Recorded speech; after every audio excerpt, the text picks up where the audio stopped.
Who's your favorite or model Supreme Court justice? I will mention somebody. If you've heard of this man, raise your hand, and I suspect nobody will. A man named Marlon Pitney. Well, heard of him, but tell us why. He was the most consistent classical liberal Supreme Court justice. What are his great achievements and so forth? Well, for one thing, he sort of understood the logic of freedom of contract in a way that Holmes and others did not. He understood that it was a mutual gain proposition.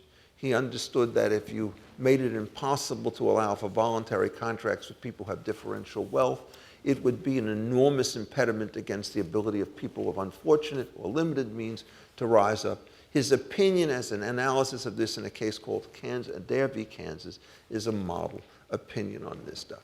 When it came to water rights, he was the only Supreme Court justice who understood the connection between water rights as a private law matter and water law rights as a government matter. And he did this in a case called Kress. Now, why is this important? Well, what he said was the following arrangement. If you look at the way in which water is organized along a river, there are very powerful rules which indicate the limits that somebody could dam up water at the bottom of a river so as to destroy a mill at the top of a river.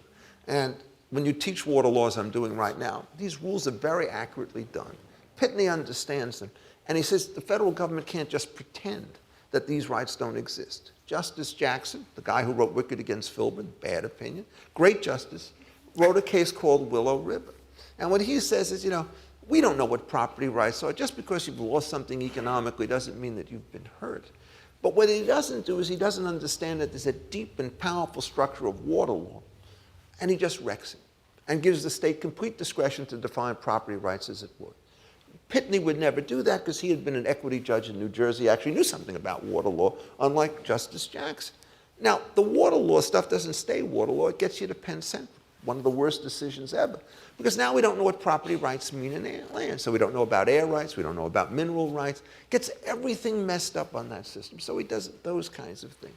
He was a whiz on intellectual property. His INS case, which I'm actually going to be teaching tomorrow in one of my classes, he outperforms, outduels Oliver Wendell Holmes and Louis Brandeis. He's just smarter than they are in terms of the way in which this thing goes. He only served for 10 years, but he had a very clear conception of the role of government, which was born of a deep experience as a state law judge with an uncommon theoretical head.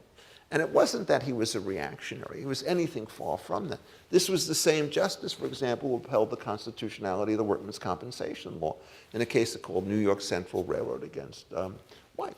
So the man got the right balance. He made mistakes on some technical questions.